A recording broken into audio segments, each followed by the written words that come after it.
Selamat petang, salam sejahtera. Terima kasih karena bersama dengan saya di Nazilin Unity Channel. Baru satu hari, Kabinet Kerajaan Perpaduan yang baru, yaitu Kabinet Anwar Ibrahim diumumkan. Ini sudah berlaku. Pujian dan juga kemenangan besar kepada Anwar Ibrahim.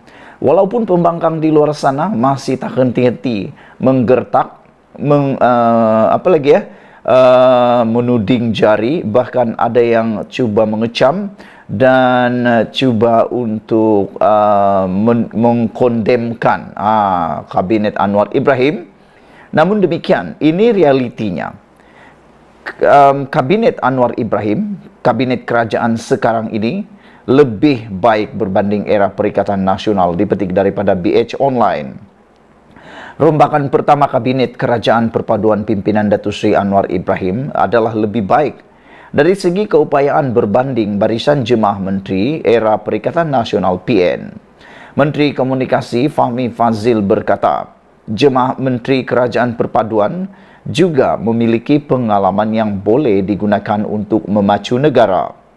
Mungkin dia pembangkang kecewa sebab dulu dalam jemaah menteri dia atau jemaah menteri ini, dan mungkin dia sendiri berhasrat untuk berada di sini. Kerana pembangkang sebelum ini berulang kali kata akan bentuk kerajaan sebelum raya, selepas hari raya, akhirnya tak bentuk-bentuk juga. Apa yang terbentuk ialah persepsi menebal dalam kalangan ahli parlimen pembangkang yang memutuskan untuk sokong Perdana Menteri, katanya pada sidang media di sini hari ini. Beliau berkata demikian ketika mengulas mengenai dakwaan segelintir pihak melihat rombakan Kabinet Kerajaan Perpaduan itu sebagai mengecewakan. Semalam, Ketua Penerangan PAS Ahmad Fadli Sa'ari menyifatkan rombakan Kabinet yang diumumkan Perdana Menteri Anwar Ibrahim adalah sebagai Kabinet balas budi. Ahli Parlimen Pasir Mas itu turut menyindir Anwar yang disifatkannya sentiasa betul susulan rombakan Kabinet Kerajaan. Dalam pada itu, Fahmi secara sinis menyatakan kekecewaan beliau kerana Perdana Menteri tidak melantik mana-mana duta bertaraf menteri dan mendapat allowance puluhan ribu. Alhamdulillah, amalan yang buruk itu tidak dilakukan kali ini, kata Fahmi lagi. Walaupun saya berseloroh, realitinya bahawa pembentukan jemaah menteri kali ini jauh lebih baik dari segala jumlahnya, dari pengalamannya, keupayaannya, dan sudah pasti beberapa penganalisis berpendapat Kabinet Kerajaan Perpaduan jauh lebih baik berbanding Kabinet Perikatan Nasional, kata Fahmi Fadzil lagi. Saudara-saudara sekalian, apa yang lebih menarik lagi ialah Kabinet baru Malaysia Kerajaan Perpaduan ini adalah Kabinet baru Harapan Malaysia Madani. Saudara-saudara sekalian, yang lebih mengejutkan kita adalah apabila Fahmi Fadzil mengatakan dia kecewa kerana tiada duta bertaraf menteri. Ini semua seakan-akan mengingatkan kita dengan status Hadi Awang pada satu ketika dahulu pada waktu pemerintahan Perikatan Nasional yang mana dilantik sebagai duta. Tetapi ramai orang melabelkan duta tersebut gagal dan tidak dapat melakukan apa-apa. Oleh sebab itulah mereka kata merugikan sahaja dan hanya buang duit. Namun apabila pembangkang kemarin menghentam dan mengkritik barisan kepimpinan Anwar Ibrahim sebagai dikatakan barisan kabinet balas budi, sebenarnya ianya juga telah menemplak diri sendiri dengan kata yang lebih kasar, meludah ke langit karena muka sendiri. Kerana kalau kita lihat dahulu pun, Kabinet Perikatan Nasional sewaktu Perdana Menteri Muhyiddin Yassin juga dapat dilihat kabinet pada waktu itu juga sebenarnya lebih kurang sama, iaitu Kabinet balas budi. Kenapa tak balasnya? Kerana mereka lah yang telah melakukan langkah Sheraton. Siapa yang terlibat langkah Sheraton dapat habuan menjadi menteri pada waktu tersebut. Jadi kalau nak kata ini adalah kabinet balas budi, sebenarnya itu seperti kata pepatah, meludah ke langit kena muka sendiri. Walau bagaimanapun kita tertarik apabila Fahmi Fazil kata Kabinet Kerajaan Perpaduan pada kali ini adalah jauh lebih baik berbanding era Perikatan Nasional. Sekian dulu untuk kali ini. Jangan lupa tinggalkan komen anda, tekan butang subscribe. Kita jumpa lagi. Bye-bye. Selamat pagi, salam sejahtera. Terima kasih kerana bersama dengan saya di Nazlin Unity Channel. Ini kejutan paling besar dalam rombakan Kabinet Anwar Ibrahim. Analisisnya luar biasa. Adakah Tokmat turun pangkat? Pastinya ketika ini semua orang sudah mengetahui tentang rombakan kabinet sebagaimana telah diumumkan oleh Anwar Ibrahim kemarin. Secara kasarnya, tiada apa-apa yang terlalu mengejutkan dalam rombakan yang diumumkan itu kecuali dua perkara. Pertama, pelantikan Amir Hamzah Azizan, bekas CEO KWSP sebagai Menteri Kewangan kedua. Namanya hampir tidak pernah disebut sebelum ini untuk dilantik menganggotai kabinet. Meskipun tidak dinafikan beliau mempunyai pengalaman yang cukup luas dalam dunia korporat dan dunia keuangan swasta. Ini kerana yang disebut-sebut sebelum ini paling sesuai menjadi Menteri Keuangan kedua ialah Johari Ghani, seorang naib Presiden UMNO serta tidak pernah memegang jawatan tersebut ketika era pentadbiran Najib Razak serta pernah memegang jawatan tersebut ketika era pentadbiran Najib Razak dahulu. Kenapa Johari tidak dilantik sebagai Menteri Keuangan kedua? Johari bagaimanapun diberikan jawatan Menteri Perdagangan dan Komoditi. Mungkin pengalaman Johari dalam dunia korporat dan sebagai bekas Menteri Keuangan kedua sebelum ini lebih diperlukan untuk memantapkan sektor perdagangan dan komoditi negara. Cumanya, diharapkan Amir Hamzah berdasarkan pengalamannya itu mampu memberikan sumbangan yang bermakna kepada kerajaan melalui jawatan yang baru diberikan kepadanya. Perkara kedua yang boleh dikira mengejutkan ialah pertukaran kementerian yang disandang oleh Timbalan Presiden UMNO Muhammad Hassan atau Tokmat. Beliau sebelum ini adalah Menteri Pertahanan, sebuah kementerian yang dianggap kanan. Tetapi kini dipindahkan kementerian luar yang tidak diketahui entah kanan atau entah kiri status kementerian itu. Saudara-saudara sekalian, apa yang mengejutkan kita ialah Menteri Luar Negeri sebelumnya ialah Zamri Abdul Kadir yang sekarang ditukarkan ke Kementerian Pengajian Tinggi. Menteri Pertahanan yang baru pula ialah Khalid Nordin, naib Presiden UMNO yang sebelum ini adalah Menteri Pengajian Tinggi. Dalam rombakan ini bermakna Khalid Nordin selaku naib Presiden UMNO, jawatan nombor 3 dalam parti diberi tanggungjawab menerajui Kementerian Pertahanan, sebuah kementerian yang dianggap kanan. Manakala Tokmat, Timbalan Presiden UMNO, pemegang jawatan nombor 2 dalam parti dipindahkan untuk menerajui Kementerian Luar Negeri, sebuah kementerian entah kanan entah kiri. Terutama di dalam kalangan UMNO, pertukaran ini mendapat respon yang rata-rata menganggapnya sebagai turun pangkat, selain sebuah kementerian yang tidak ada benda boleh diberikan kepada penyokong-penyokongnya.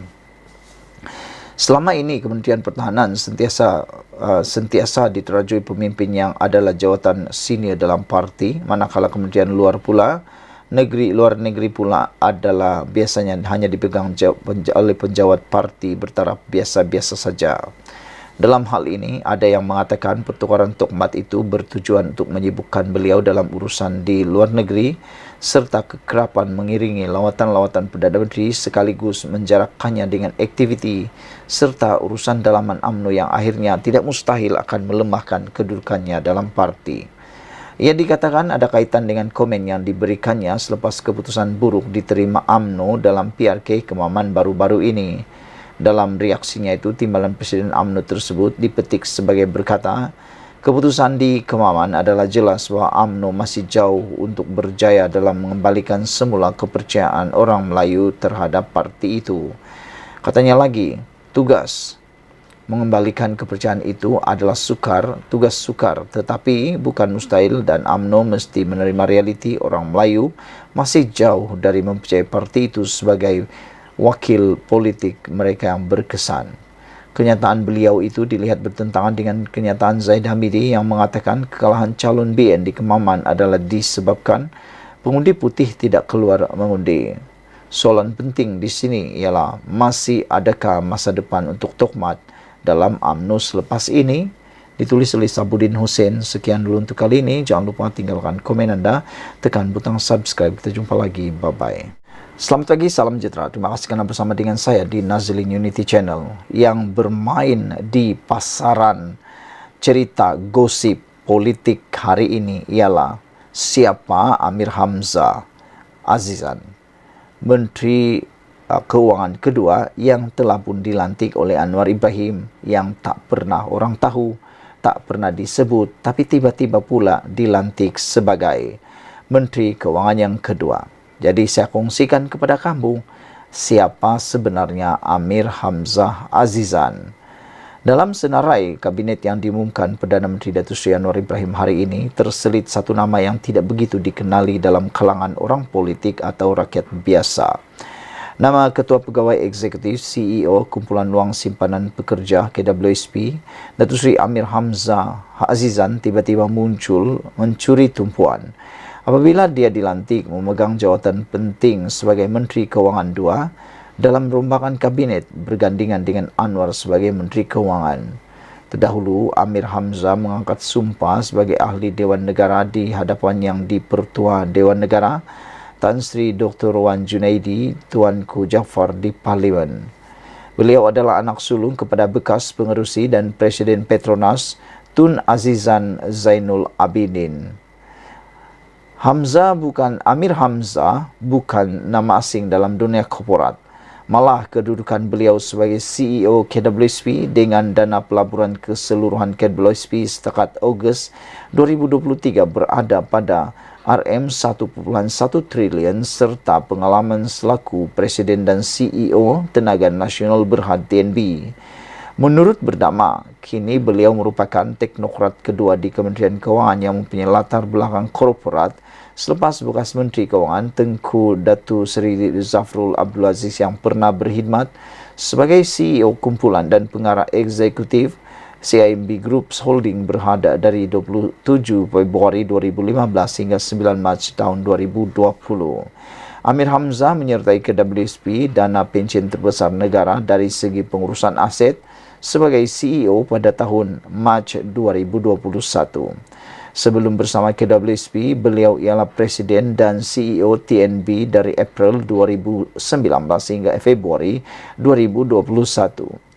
Kerjaya Amir Hamzah bermula dengan Shell Group of Companies selama 10 tahun dengan pelbagai kapasiti di Malaysia, Singapura dan United Kingdom. Beliau menyertai MISC Berhad pada 2000 dan memegang beberapa portfolio pengurusan kanan sebelum dilantik sebagai Presiden dan CEO pada Januari 2009. Pada Jun 2010, beliau dilantik sebagai pengarah urusan dan CEO Petronas Dagangan Sdn Berhad. Pada Ogos 2012, Amir Hamzah menyertai Petronas Lubricant International sebagai pengarah urusan dan CEO kumpulan serta pada masa sama berkhidmat sebagai Naib Presiden VP bagi pemasaran hiliran dan seterusnya sebagai Naib Presiden minyak pelincir bagi Petronas Group. Pada Mac 2016, beliau menyertai Equity Nasional Berhad Equitnas untuk mengemudi syarikat penerima pelaburan Icon Offshore Berhad dari sebagai pengarah urusan dan CEO. Amir Hamzah kemudian dilantik sebagai CEO Theme Attraction Resort dan Hotel Sdn Berhad, anak syarikat Khazanah Nasional Berhad sebelum menyertai TNB pada April 2019. Kini beliau juga adalah pengerusi bukan eksekutif Malaysian Resources Corporation Berhad dan juga menganggotai lembaga pengarah Sam Debbie, Plantation Berhad dan Sam Debbie Oil International Elite Ltd. Amir Hamzah memiliki ijazah sarjana muda sains dalam pengurusan pengkhususan dalam kewangan dan ekonomi dari Shakur University New York, Amerika Serikat. Beliau juga telah menyertai program eksekutif Stanford di Stanford University dan program kelas malam kewangan korporat di London Business School. Saudara-saudara sekalian, rupa-rupanya Amir Hamzah Azizan ini bukan calang-calang orangnya. Sekian dulu untuk kali ini. Jangan lupa tinggalkan komen Anda, tekan butang subscribe. Kita jumpa lagi. Bye-bye.